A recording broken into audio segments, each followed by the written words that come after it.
ልክ ነው እንግዲህ በጽጌ ድጉማ ጉዳይ ይሄ ነገር መነሳቱ ምናልባት ለሌሎችም የማንቂያ ደወል ይመስላል እንዳልከው የአትሌቲክስ ፌዴሬሽን ፕሬዝዳንት እና ኮማንደር ስለሽም ይሄን ነገር በደንብ ሊሰሩበት ይገባል። ምክንያቱም እንደነዛ አይነት አትሌቲክሱን የሚበክሉ ነገሮች ናቸው፣ በሽታዎች ናቸው። እነዚህ ነገሮች ቶሎ ካልተቀጩ ነገም ኦሎምፒክ ሲመጣ እንደዚህ አይነት ነገሮች መከሰታቸው ስለማይቀሩ እንደነዚህ አይነት ነገሮችን ቶሎ ባጭሩ መቅጨት ያስፈልጋል የሚለው የሚገዛ ሐሳብ ይመስለኛል። እንግዲህ አትሌቲክስን የኔ ያክል ካልን እንግዲህ ወደ ኢትዮጵያ ብሔራዊ ቡድን ጉዳይ እንለፍ። እንግዲህ አንድ ሐሳብ እዚህ ጋር ያገናኛል ይመስለኛል። የአትሌቲክስ ሲነሳ በደንብ የምጠብቀው ነገር ነው። ምክንያቱም የሰራንበት ነገር ስለሆነ ለምን አልወጣም ውጤት ለምን አልመጣም ብለ መጠየቅ ልክ ይመስለኛል።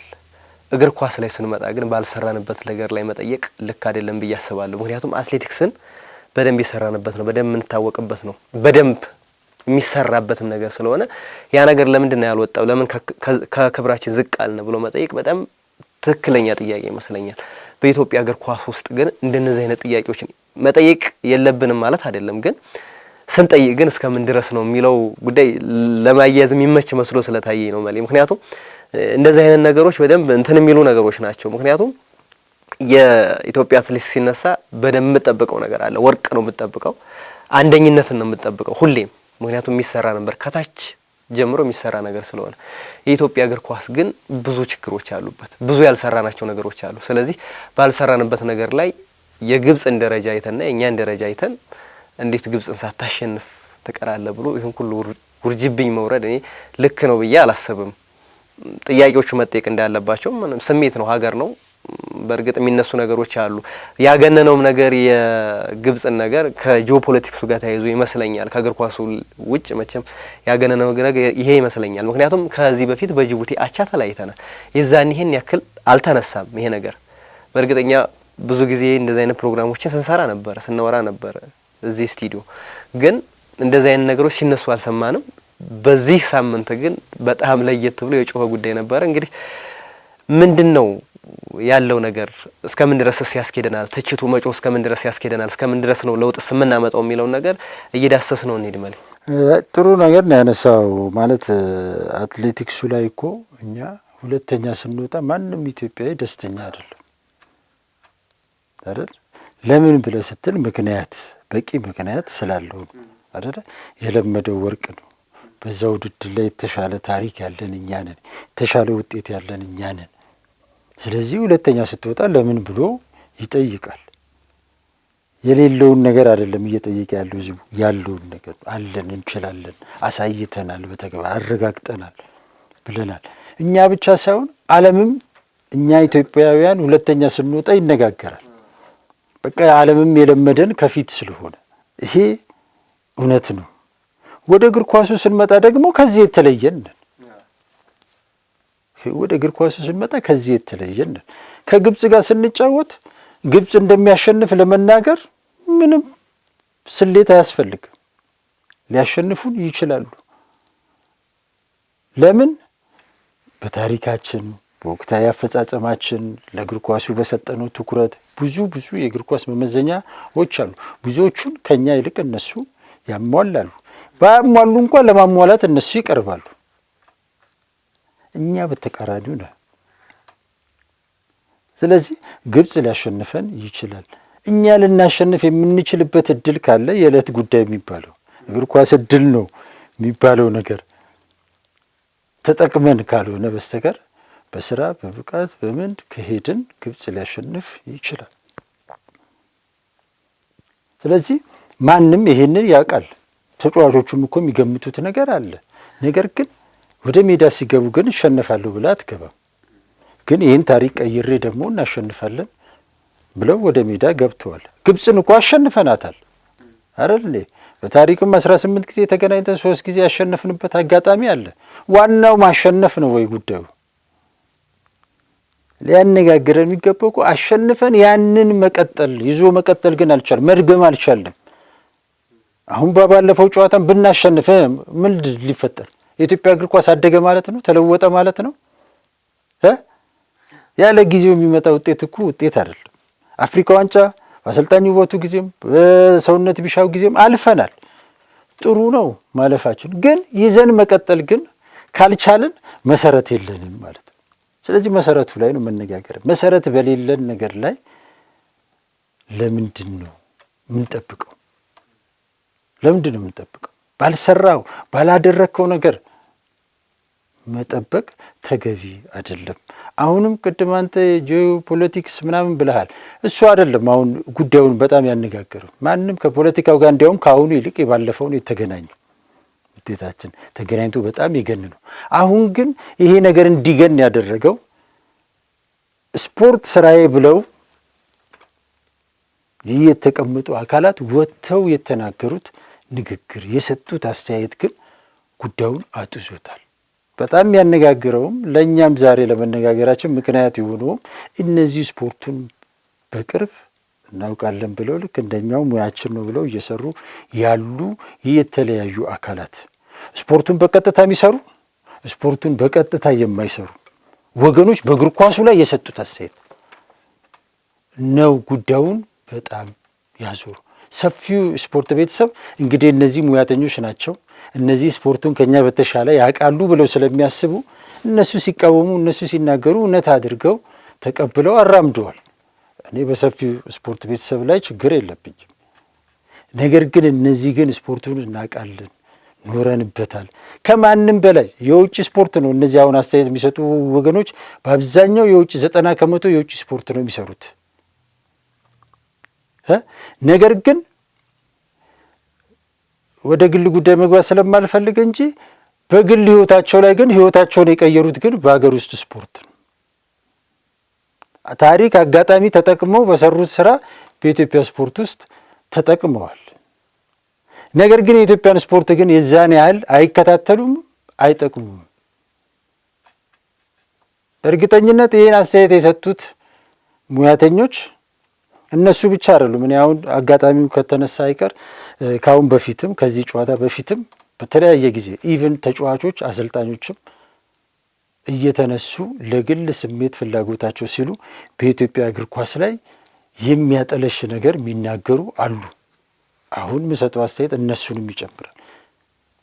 እነሱ ጭምር በኢትዮጵያ እግር ኳስ ውስጥ ተጠቅመው እውቅና አግኝተው ብዙ ነገር በህይወት ዘመናቸው አግኝተው ማያውቁትን ነገር ሁሉ በእግር ኳሱ አግኝተዋል። ነገር ግን እነዚህ አካላት መልሰው ይሄን እግር ኳስ የሚያጠለሽ ነገር ይናገራሉ። ስለዚህ ይሄ ስህተት ነው። መናገር ካለብህ ለመናገር ብቁ መሆን ያስፈልጋል። እግር ኳሱን በጣም በቅርበት ማወቅ አለብህ። መድረክ አግኝተህ ስለፈለፍክ እግር ኳሱን ታውቃለህ ማለት አይደለም። እነዚህ አካላት የኢትዮጵያ ፕሪሚየር ሊግ እዚህ ቅርብ 100 ኪሎ ሜትር ማይሞላ ርቀት ላይ ነው ያለው የሚካሄደው። ነገር ግን እዛ ሄደው አንድ ቀን እግር ኳስ ሳያዩ፣ አንድ ቀን የልምምድ ሜዳ ሄደው ሳይጎበኙ፣ ነገር ግን በኢትዮጵያ እግር ኳስ ላይ በዚህ ደረጃ የሚያጠለሽ ነገር መናገር ተገቢና ትክክል አይደለም።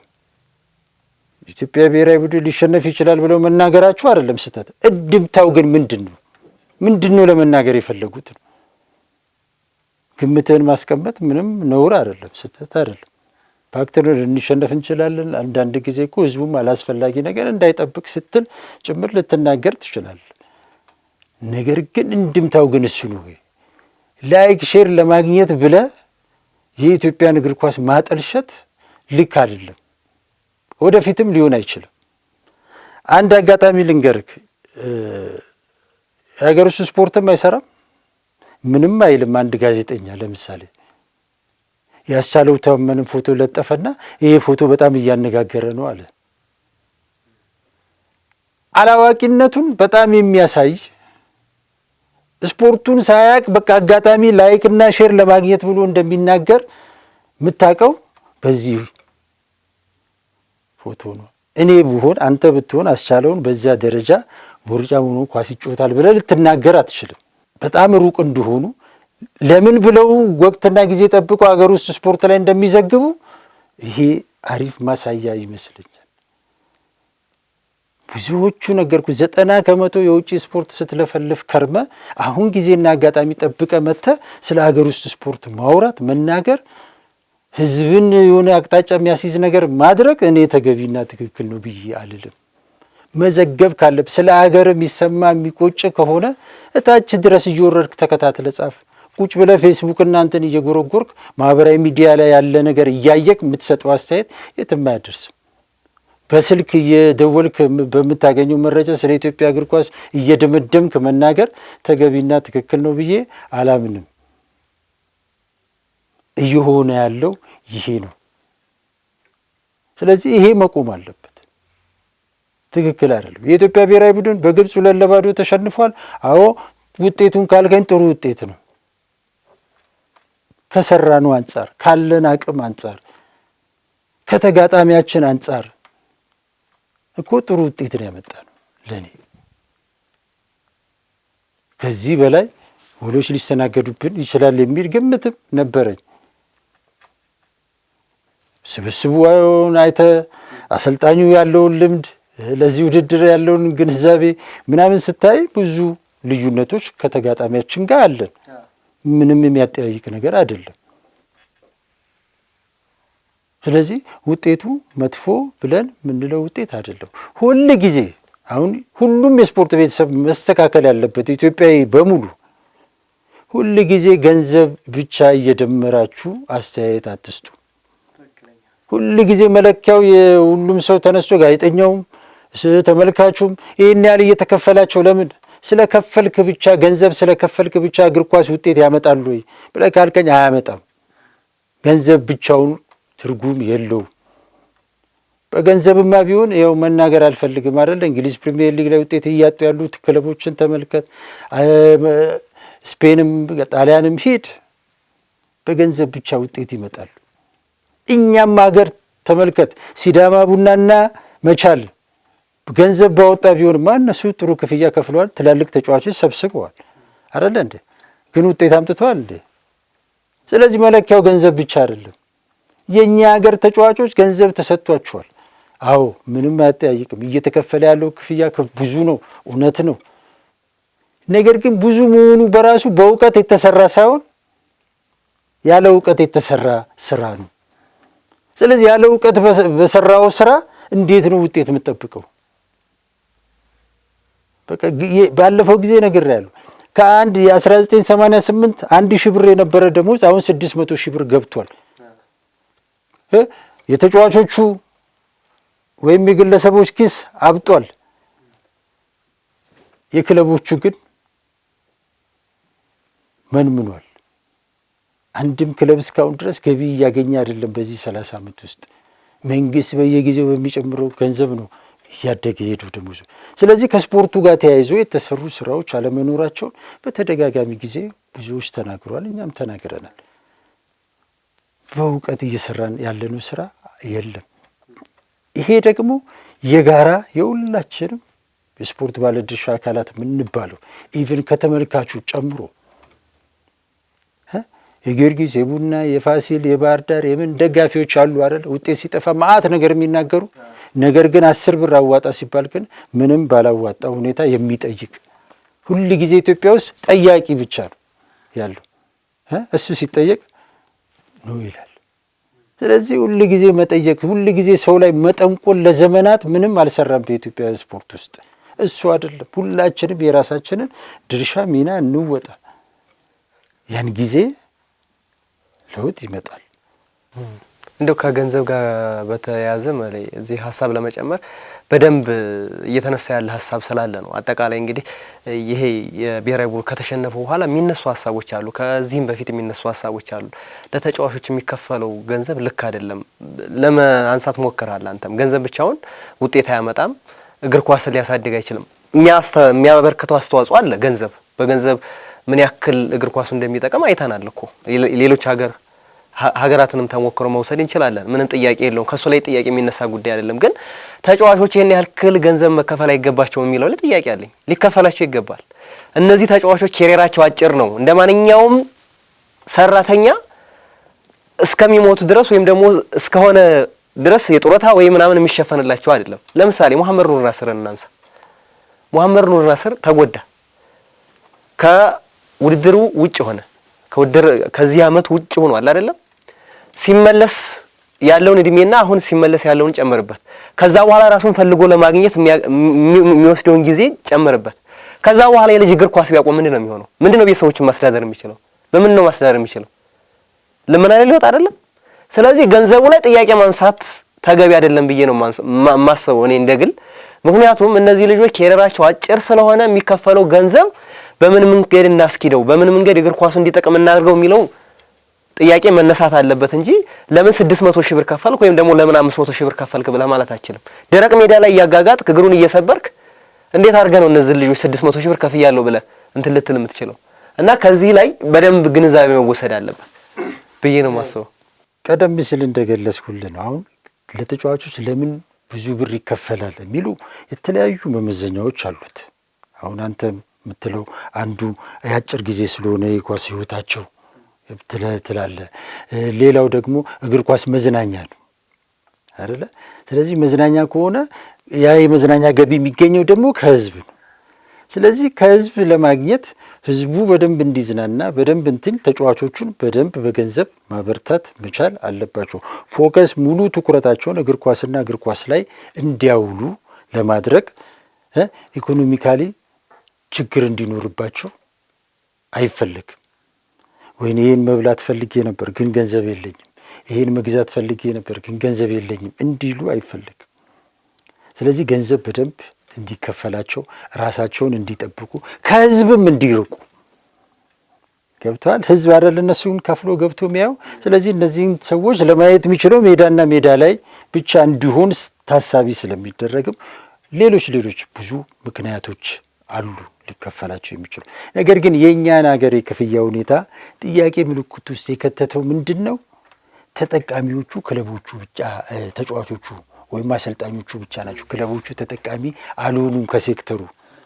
ስለዚህ ይሄ ደግሞ ቀጣይነት እንዳይኖረው ያደርጋል። እድገቱ የጋራ መሆን አለበት። ክለቦቹ ነገ ዛሬ ከፈሉ፣ ነገ ለመክፈላቸው ማንም ክለብ ዋስትና የለውም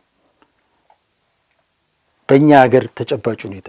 ስለዚህ ተጫዋቾች ነገ ሊከፈላቸው የሚችለው ክለቦቹ ሲኖሩ ነው። ክለቦቹን እያኖረ አይደለም።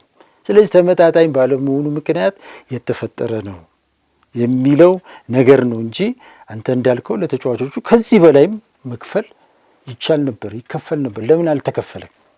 አሁንም አቅም ስለሌለን፣ ለምን ክለቦቹ አቅም እንዲያመነጩ ስላልተደረገ ከዚህ በላይም ሊከፈል ሲገባ አልተከፈለም። ነገር ግን ዞሮ በእኛ ሀገር ተጨባጭ ሁኔታ ይህን ያህል ብር ስለሚከፈላቸው ልጆቹ ለምን የሚል ጥያቄ ሁል ጊዜ የትችት የውዝግብ መነሻ ይሆናል። ሁሉም ሰው ተነስቶ የሚያየው ገንዘቡ ነው። ሁሉም መነሻ የሚያደርገው ቶሎ ብሎ የሚመቸው ሂሳብ መስራት ነው። ለምን እንደሆነ አይገባኝም።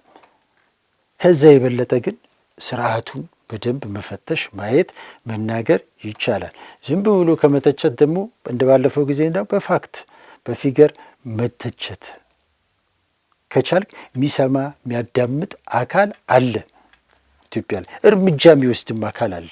ነገር ግን ሁል ጊዜ ቁራጮት ይመስል ጮ የምትሄድ ከሆነ መጠየቅ ምን አስተዋጽኦ አደረገ ጋዜጠኛውስ? እሺ ከመተቸት ውጪ ትችቱ ሚዛናዊ፣ ፍትሃዊ፣ ትክክለኛ ነው ወይ? አይደለም። ብዙን ለፈልፋለን እኮ የለፈለፍነውን ያህል ግን ምንም መፍትሄ ስናመጣ እናይም። ተጽዕኖ ከመፍጠር ይልቅ በስፖርቱ ላይ ሽብር መፍጠር ነው የያዝነው። ኢትዮጵያ ውስጥ ባለፈው ጊዜ ነግሬሃለሁ፣ ዘጋርዲያን እንትን አድርጓል። አሁን በቅርብ ያለ አንድ ታሪክ ልንገርህ። አንዳርጋቸው ሰለሞን ይባላል። የድሮ የኢትዮጵያ ብሔራዊ ቡድንና የኢትዮጵያ ቡና ተጫዋች ነው። አሁን አሜሪካን ሀገር ነው የሚኖረው። እሱ በግል የፌስቡክ ገጹ አንዳንድ መረጃዎችን ይለቃል። አንዳንዶቹን ማልደግፈው ነገር ቢሆንም በግል ነገር ግን መረጃ ስታቀርብ የተሟላ ሲሆን የሚወስን አካል እንዳለ ሰሞኑን የተመለከትንበት ሁኔታ አለ። ለምሳሌ አንዳርጋቸው ከዚህ ከደሞዝ ክፍያ ጋር ምናምን ተያይዞ የሚያወጣቸው መረጃዎች ነበሩ። ሰሞኑ ክለቦች እንዲያደርጉ ነከሌ በሉ ይላል። በአንድ ወገን ግን የሰጠው ሰጪ ተቀባይ ካለ ሰጪ አለ። ሰጪው ባለመቅረቡ ምክንያት ብዙዎች ጥያቄ ያነሳሉ። ሚዛናዊነት የጎደለው ነው ምናምን የሚል ነገር። እሱ እንግዲህ አንዳርጋቸው ወደፊት እያጠራው ይሄዳል ብዬ አስባለሁ። ጅምሩ ጥሩ ነው፣ ነገር ግን ሚዛናዊ አድርገ ማቅረብ ይጠበቅባል። አንዳርጋቸውም ደግሞ አሁን ሁለተኛ ላይ ከፈጸመው አንጻር ይማርበታል ብዬም አስባለሁ። አሁን ሁለተኛ ላይ የሰራው በቅርብ የሰራው የመጨረሻው ስራ የሴቶችና የአሰልጣኞች ግንኙነት ጾታዊ ትንኮሳ በሴት እግር ኳስ ተጫዋቾችን ላይ ይደረጋል ብሎ መረጃ ወጣ።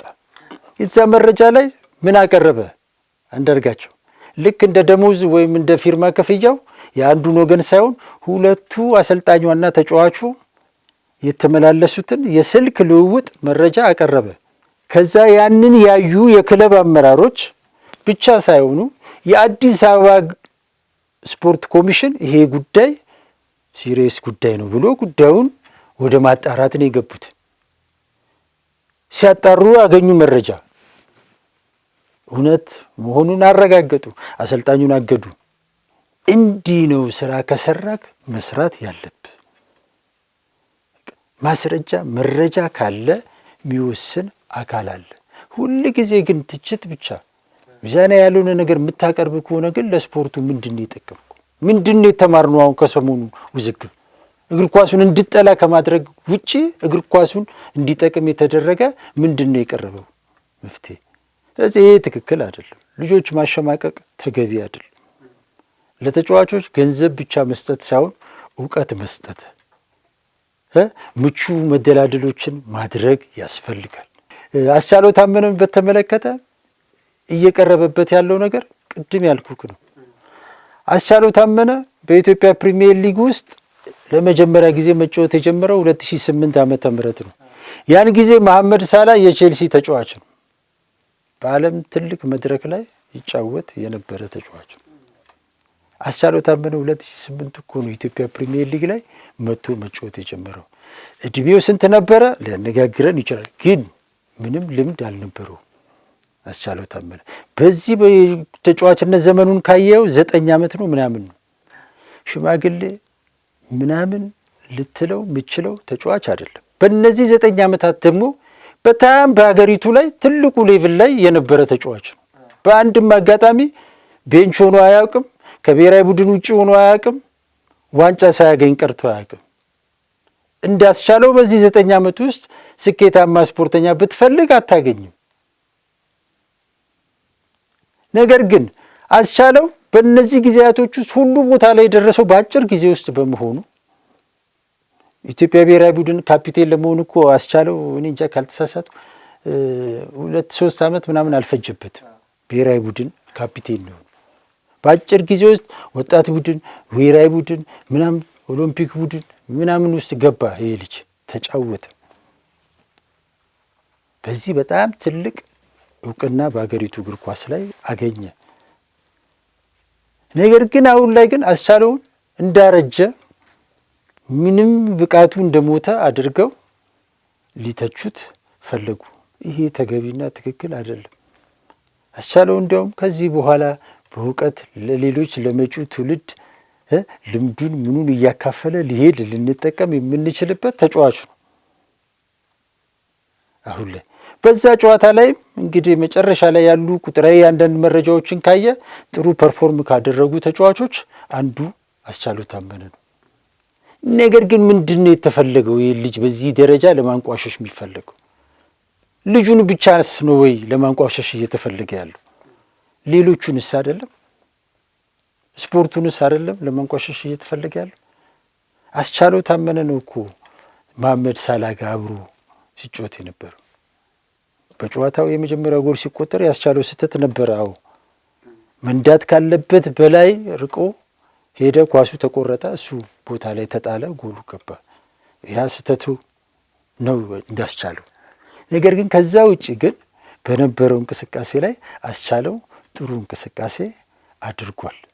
የተሻለ ነገር ፈጽሟል። አስቻለው ከዚህ በላይ መሄድ ይችል የነበረ ተጫዋች፣ ነገር ግን በራሱ ችግር እና በሀገሪቷ ችግር መሄድ ባለበት ልክ መሄድ ያልቻለ ተጫዋች ነው ብዬ ነው የማምነው። አስቻለው ጥሩ ኳስ ችሎታ አለው። ተክለ ሰውነቱ በጣም የተሟላ ነው። ወጣ ብሎ ቢል ብዙ ለመጫወት የሚችል ተጫዋች ነው። ነገር ግን ያንን መንገድ ግን ልናሳየው አልቻልንም። ወደዛ እንዲወጣ ማድረግ አልቻልንም። በአጭር ጊዜ ውስጥ ከእድሜው በላይ ነገሮችን እያገኘ ሲመጣ ተጫዋቾች ድጋፍ፣ ክትትል ይፈልጋሉ። መሐመድ ሳላህ እኮ 20-30 በላይ ባለሙያዎች እየተረዳ የሚጫወት እግር ኳስ ተጫዋች ነው። 20-30 በላይ ከዲግሪ እስከ ፕሮፌሰር ያሉ ሰዎች ባለሙያዎች ኢንቨስት የሚያደርጉበት ኳስ ተጫዋች ነው። አስቻለው ታመነ ግን በአንድ አሰልጣኝ የሚሰለጥን ምናልባትም ብሔራዊ ቡድንና ክለብ ከተባለ 2 አሰልጣኝ ነው ኢንቨስት የሚያደርግበት አስቻለው ላይ፣ ያውም የእነሱ የእውቀት ደረጃ የት ድረስ ነው እሱ ጥያቄ ሆነ። ምን ሜዳ ላይ ይጫወታል? ምን ፋሲሊቲ ነው የሚደረግለት? ደሞዝ ከመክፈል ውጭ ያሉ ፋሲሊቲዎች ምን ይመስላሉ? ምናምን እያልክ ስትመጣ ብዙ የምታነሳቸው ችግሮች ያሉበት፣ በዚህ ሁኔታ ውስጥ የመጣን ተጫዋች ማጠልሸት ተገቢና ትክክል ነው ብዬ አላምንም። መቆምም አለበት። በቃ ተጫዋቾቻችን እዚህ የደረሱት የኢትዮጵያ እግር ኳስ እዚህ የደረሰው በተጫዋቾቹ ጥረት ነው። በቃ ምንም አመንክም አላመንክም በቃ ተጫዋቾቹ ጋር ባለን ተፈጥሮ በሰጠችን ነገር እግር ኳሱን እስካሁን ድረስ አቆይተውታል። ችግር አለባቸው የዲስፕሊን ያ ችግር የኛ ችግር፣ እነሱን የሚመሩ አካላት ችግር ነው። የተጫዋቹ ችግር ብቻ አይደለም። እንደዚህ አይነት ችግሮች እኮ እግር ኳስ ተጫዋቾች ላይ ያሉ ችግሮች እኮ ቅድም ነገርኩልህ። ትላንት እንዲያውም ልጄ እየነገረኝ ነበረ። በአንድ አጋጣሚ ባየር ሙኒክ ላይ ተጫዋቾቹ ሞባይል ምናምን እንዳይጠቀሙ ታዘዙ አለኝ።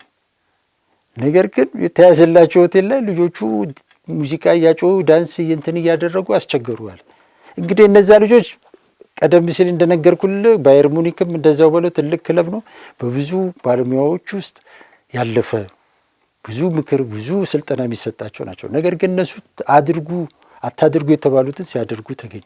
መጨረሻ ላይ አሰልጣኙ ምን አደረገ አለ፣ ፍላይት ሞድ ላይ ነው አይደል? እኛ አሁን ስልክ እንዳይጠራ ማድረግ ስንፈልግ የሚያደርግ እነሱ ደግሞ የሆነ አንድ ቴክኖሎጂ እንዲሰራለት አዘዘና በየተጫዋቾቹ ክፍል በር ላይ እንዲለጠፍ አደረጋል። ከዛ በኋላ ኢንተርኔት የሚባል አገልግሎት ተጫዋቾቹ እንዳያገኙ አደረጋቸው። እና ተጫዋቾች የኛ ሀገር ተጫዋቾች ብቻ አይደሉም በዲሲፕሊን የምን ችግር፣ የዓለም ተጫዋቾችም የዲሲፕሊን ችግር አለባቸው። ነገር ግን እነዛን ግን እነሱ መቆጣጠር የቻሉት በስርዓት ነው፣ በሲስተም ነው። ከኛ ሀገር በላይ ተጫዋቾች ሰካራም ተጫዋቾች ዓለም እግር ኳስ ላይ የለም እንዴ? እያበረታቱ አለ ዓለም ላይ። ነገር ግን እንዳይጠጡ የተደረጉት ግን እነሱ ፕሮፌሽናል ስለሆኑ የኛ ተጫዋቾች ስላልሆኑ አይደለም። በስርዓት በሲስተም እዛ ቴስት ማድረጊያ ወዲያው አላቸው። እኛ ግን እንደ ዘበኛ አሰልጣኙ ጋቢ ለብሶ ካፖርት ለብሶ ቁጭ ብሎ እየጠበቀ ነው የሚለካው። በቃ እዛ ጋር ያየው ተጫዋች ካለ የኔ የጠጣው ነው የሚለው። እነሱ ግን በዘመናዊ ቴክኖሎጂ ልጁን መቆጣጠር ይችላሉ። ፋት ምናምን በሙሉ መቆጣጠር የቻሉት በዘመናዊ ቴክኖሎጂን ስርዓት ፈጥረው በመጠቀም ነውና እንደዚህ አድርጎ ማየት ነው እንጂ የኛ ልጆች እንደወረዱ አድርገን ማየት ተገቢና ትክክል ነው ብዬ አላምንም። ምንም አልሰጠናቸው፣ በቃ ደሞዝ ብቻ ነው የሰጠናቸው። ከዛ ውጪ ግን እውቀት አልሰጠናቸው፣ ማቴሪያሎች አላቀረብንላቸውም፣ ፋሲሊቲዎች ብዙ ፋሲሊቲዎች አላሟላንላቸውም። ባላሟላንበት ባልሰጠንበት ሁኔታ ተጫዋቾቹን መልሶ መደብደብ ምንም አያደርግም። የኢትዮጵያ እግር ኳስ ችግር አለበት። አዎ ችግሩ ግን የሁላችን ቁጭ ብሎ በመነጋገር ሁላችንም በራሳችን ሙያ ላይ የድርሻችንን በመወጣት የሚመጣ ለውጥ ነው ብዬ ነው ማምነው። መልካም። ከግለሰቦች ላይ ቢሆን የሚነሳው ሀሳብ ግለሰቦችን ታርጌት ያደረገም ቢሆን እኔ ትችቱ ይቅር አይቅር የሚለው ላይ ጥያቄ የለኝም። ምክንያቱም አንድ ሰው ሲተች በሰራው ስራ ሊተችም ሊሞገስም ይገባል። አስቻለውን አሁን ላይ ፐርፎርም ባረገው ጉዳይ ላይ ቢተቹት እኔ ቅሬታ የለኝም ነበር። ምክንያቱም ልክ ነው። ፐርፎርም ባረገው ልክ የሆነ ነገር ቁጥራዊ መረጃዎችን አውጥተው ልተች ትችላለህ። እሱ ምንም ጥያቄ የለውም። ግን ሆን ብለህ እንደዚህ አይነት የማይሆኑና የማይገናኙ ነገሮችን ማድረጉ ምንም ጥቅም የለውም። ምክንያቱም ለእግር ኳሱም አይጠቅም፣ ለሌላው ለተከታዩም ትውልድም አይጠቅም። ደግሞ ይህን የሚያውቁ ሰዎች ያውቃሉ ተብለው ሚኒስትሪም ሚዲያ ላይ የሚሰሩ ጋዜጠኞች ይህንን ነገር ሲያደርጉ ስታይ ትንሽ ደስ የማይል ነገር አለው። ምክንያቱም ታውቃለህ ከሌላው ከሌመን ፐርሰኑ መቼም አንተ እየተሻልከ ነው፣ ብዙ ነገሮችን ቀረብ ብለህ የምታውቅ ሰው ነህ። ግን የምታውቅ ሰው ነህ ተብለህ እንደነዚህ አይነት ነገሮች ስታቀርብ ደግሞ በኋላ የሚከተለው አጠቃላይ ያለው የእግር ኳስ ቤተሰቡስ ምንድን ነው የሚወስደው ካንተ? ምክንያቱም አንተን የሚከተልህ ብዙ ነው፣ ሚሊዮን ነው የሚከተልህ። ስለዚህ የምታስተላልፈው መልእክት እንኳን ቆም ብሎ ማሰብ ትክክል መገምገም አለባቸው ብዬ ነው ማሰብ። ምክንያቱም እንደነዚህ አይነት መልእክቶች በኋላ የሚያስተላልፉት መልእክት ጥሩ አይደለም። እግር ኳሱን እየገደሉት ነው የሚሄዱት። ምክንያቱም ለእግር ኳሱ ግብአት ሊሆኑ አይችሉም እነዚህ ነገሮች። በሁለተኛ ደረጃ እንግዲህ ሚዲያው ብዙ ነገሮችን ሊያነሳ ይችላል። የኢትዮጵያ እግር ኳስ አላደገም፣ የኢትዮጵያ እግር ኳስ እንዲህ ነው ወዲያ ነው የሚለውን ነገሮች ብዙ ሀሳቦችን ሊያነሳ ይችላል። ሀሳቡ ጥሩ ነው፣ ግን ሀሳቡ እስከምን ድረስ ይሄዳል የሚለው ነው ጥያቄ ያለኝ። ምክንያቱም ጊዜና ወቅትን እየጠበቅ የሚነሱ ሀሳቦች ምንም የትም ሊያራምዱን አይችሉም። ስለዚህ እንደዚህ አይነት ሀሳቦች ቀጣይነት ሊኖራቸው ይገባል። ቅድም ሀሳቦችን ጠቅሰሃል አንተ። ለምሳሌ ተጫዋች አንዳርጋቸው ሰለሞን ያወጣቸውን መረጃዎች አሉ። እንደነዚህ አይነት መረጃዎች የሚጨበጡና የሚዳሰሱ ናቸው። ምክንያቱም ነገ ለውጥ ሊያመጡ የሚችሉ ናቸው። ሲያመጡም እያየን ነው። እንግዲህ የተጀመሩ ስራዎች አሉ። ስለዚህ አንድ ጋዜጠኛ መስራት ካለበት እንደ ጋዜጠኛ ሁላችን ማድረግ ያለብን የኢትዮጵያ እግር ኳስ ሌብነት አለ፣ ችግር አለ፣ ሙስና አለ ካል በማስረጃ አስደግፈን ኢንቨስቲጌት አድርገን እናቅርብ ለሚመለከተው አካል። ከዛ በኋላ ለውጡን እናየዋለን እንጂ የዓለም ዋንጫ ሲመጣና ወይም ቻን አፍሪካ ወይም ደግሞ የአፍሪካ ዋንጫ ማጣሪያ ሲመጣ ስንሸነፍ ብቻ 3 ቀን አጮህ የሚመጣ ነገር የለም። እንዳልከው እግር ኳሱን እየጎዳ ነው የሚሄደው። እግር ኳስ የኢትዮጵያ እግር ኳስ ቢቀር ነው የሚሻለው ነው የሚለው የሚከተለንም ህብረተሰብ እንደዛ ነው የሚለው። አለ እንደ እግር ኳስ የኢትዮጵያ ብሔራዊ ቡድን አለ እንዴ የሚለውን ሀሳብ በህብረተሰቡ ዘንድ እያሰረጽን ነው ያለነው። ስለዚህ ለችግሮች መፍትሄ እንጂ የችግሮች አካል ባንሆን ጥሩ ነው። ስለዚህ እንደነዚህ አይነት ሀሳቦችን እያነሳን ገንቢ የሆኑ ሀሳቦችን እያነሳን እስከ መጨረሻው ሂደን ታግለን የሚሰሩት አሁን ከኢትዮጵያ እግር ኳስ ችግር አለበት ለማለት እኮ ነብይ መሆን እኮ አያስፈልግም እኮ መንገርም አያስፈልግም። ችግሩም አለ እኮ ታውቋል እኮ ምንም ጥያቄ የለውም። ችግሩን አምጣ እኮ አልተባለ፣ ግን ለችግሩ መፍትሄ አምጡ ነው የተባለው አሁን። ስለዚህ ለችግሩ መፍትሄ የት ነው ያመጣ ነው እንጂ ችግሩን ተደጋግሞ 30 ዓመት ተነገረ። ትናንት የሚነገር ችግር አሁን የአስተዳደር ችግር አለ፣ የተጫዋች ችግር አለ፣ የምን ችግር አለ? አዎ አለ። ትናንትም ይነገራል፣ ዛሬም ይነገራል፣ ወደፊትም ይነገራል። ምንም ለውጥ የለም። ስለዚህ መፍትሄ ነው የሚያስፈልገው። ሁሉም ሰው የመፍትሄ አካል መሆን ያለበት መጠላለፍና አንዱን ታርጌት ማድረግ ሳይሆን ልጆችም እያለ ነበረ ምንናገራቸው ልጆች አሉ መሌ ይሄንን የብሔራዊ ቡድን ማሊያ ለመልበስ የተቸገሩ ልጆች አሉ፣ መልበስ የማይፈልጉ ልጆች አሉ። ብሔራዊ ግዴታ ሰባቸው ነው የሚለብሱት። ስለዚህ አሁን እኮ እግር ኳሱ ስላለ እኮ ነው እግር ኳስንም ለማውራት የበቃ ነው እኮ ኢትዮጵያ እግር ኳስ ስላለ ነው እያወራን ያለ ነው። ስለዚህ እነዚህ ልጆች እንድናወራ ቢያንስ እኮ አድርገውናል። ችግራቸውን አውቀናል። ችግራቸውን እንዲያስተካክሉ ግን እንርዳቸው። እኛ ኢንፑት እናምጣ፣ አውትፑት ሳይሆን ኢንፑት እናምጣ መጀመሪያ እነሱን ከፍ የሚያደርገውን ነገር። ስለዚህ ነገ የኢትዮጵያ ብሔራዊ ቡድን ማሊያ አለብስም የሚል ወጣት እየተፈጠረ ነው፣ ታዳጊ እየተፈጠረ ነው። ስለዚህ የምናስተላልፈውን ነገርም መልእክትም ቆም ብለን ማሰብ ይገባናል። የመፍትሄ አካል እንሁን። እነዚህ አሁን በየሚዲያው የሚጮሁ ሰዎች እስከምን ድረስ ይሄዳሉ? እኔ ጥያቄ ለነሱ መጠየቅ የፈልገው ይሄንን ነው። ነገ ተናግረው ይቆማሉ? እስከ ነገ የእውነት ይቀጥሉበታል? እስከ መጨረሻው ድረስ ሄዱ ይታገላሉ ችግሩን መፍትሄ ለማፈላለግ የሚለውን ነገር ማሰብ ይጠበቅባቸዋል እንጂ በችግሩ ወይም ደግሞ ሐሳባቸውን እየተቃወምኩ አይደለም። እኔ እዚህ ጋር ሐሳባቸው ልክ ነው ችግር አለ ብለዋል፣ ግን መፍትሄ ለማምጣት ምን ያክል ርቀት እየሄዱ ነው የሚለውን ነገር ማሰብ ይኖርባቸዋል የሚል ሐሳብ። በቃ አሁንም በድጋሚም ማለት የሚቻለው እሱን ነው።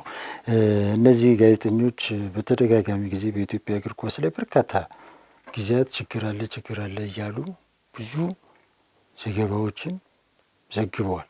ነገር ግን የትኛው ዘገባቸው ውጤት አመጣ፣ ለውጥ አመጣ? ለምሳሌ አንዳርጋቸው ሰለሞን ቀደም ሲል እንዳልኩ ይህን ዘገባ አቀረበ አልኩ፣ ይኸው አሁን ለውጥ አስመጣ። እኛስ ምንድን ነው ያመጣ ነው? አንዳርጋቸው ለምን በዚህ ላይ መስራት ፈለገ? የሚያውቀው ነገር እኮ ስላለን፣ የሚሰማው ስሜት እኮ ስላለን። ስለዚህ ስለ አንድ ነገር ስትናገር ስሜቱ ነገሩን በደንብ መረዳት ማወቅ ያስፈልጋል። ዝም ብለህ እየተነሳ በግምትና በምሳሌ የአውሮፓ እግር ኳስ ስላየክ ስለዘገብክ ብቻ ይህ የሀገር ውስጡን ስፖርት ታውቃለህ ማለት አይደለም። በጣም የተለያዩ ነገሮች ናቸው። የኢትዮጵያ ስፖርት አንዱ የወደቀበት በእግር ኳሳችን ላይ ለውጥ ማምጣት ያልቻልነው እኮ ይሄ ነው።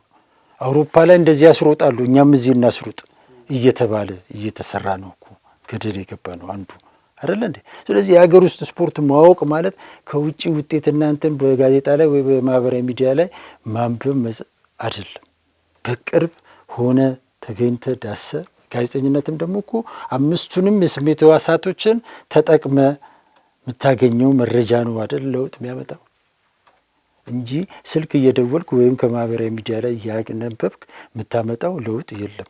አብዛኞቹ እንዳልኩ ጊዜና ወቅት ጠብቀው የሚዘግቡ ጋዜጠኞች ናቸው እግር ኳሱ ላይ ችግር እየፈጠሩ ያሉት። እነሱ የውጩን ስፖርት በጥሩ ሁኔታ ያቀርባሉ አይደል? በጥሩ ሁኔታ ያማረ የጣፈጠ መረጃ ያቀርባል። ብዙዎች የኢትዮጵያ ስፖርት አፍቃሪም ያን ይሰማል አይደል? እሺ እነሱ በዛ ልክ ያገኙትን መረጃ እስቲ ወደ ሀገር ውስጥ ይቀይሩልንና ያቅርቡ ለህዝቡ። በቃ እኔ እንዲለውጫለሁ እንዲቀይራለሁ እናንተም እንዲያደርጉ ለማለት እኮ ያን ጊዜ ትችላል።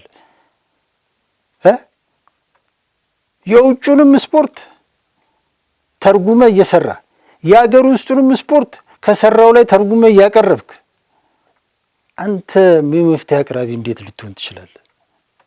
ፍጹም አይቻልም። የምትችል ከሆነ እውቀት አለኝ በስፖርቱ ላይ በውጭ ስፖርቱ ላይ እና ያሉ እውቀት አለኝ የምትል ከሆነ ያንን ወደ ሀገር ውስጥ ደግሞ ቀይርና ሰርተ አሳይ። አሰልጣኙም ተጫዋቹም አመራሩም ካንተ ይማር። ይህን ነው እንጂ ማለት እዚያ ጋር ቃለውና እንደዚህ ያልተሰራም ብለ የአውሮፓን ስፖርት እየጠቀስክ መተቸት የትም አያደርሰንም። ዞሮ ዞሮ አሁንም ስፖርቱን ቢያንስ ባንጠቅመው አንጉዳው ለማለት ነው። መልካም፣ በዚሁ እናጠቃለን። እንግዲህ መሌ በኢትዮጵያ እግር ኳስና በአትሌቲክስ ጉዳይ እያነሳ ነው ፕሮግራም ይህንን ይመስል ነበር። ዞሮ ዞሮ የኢትዮጵያ እግር ኳስን ለማስተካከል ሁሉም የሚመለከተው አካላት ተናቦና ተረጋግቶ ስራዎችን በደንብ መስራት የችግሩ አካል ሳይሆን የመፍትሄው አካል መሆን አለበት የሚለው መወሰድ ያለበት። የዛሬውን ፕሮግራማችን በዚሁ እናጠቃል። ውድ የብስራት ቴሌቪዥን የዩቲዩብ ቻናል ተከታታዮቻችን የዛሬው የብስራት አታ ፕሮግራማችን ይህንን ይመስል ነበረ። ፕሮግራሙን አዘጋጅ ነው ለእናንተ በማቅረቡ መላኩ ወልደ ሰንበትና እኔ አንተነህ ታረቀ ከመላው ስቱዲዮ ባለሙያዎች ጋር በጋራ በመሆን አብረን ቆይታ አደረግን። ሰናይ ጊዜን ተመኘን።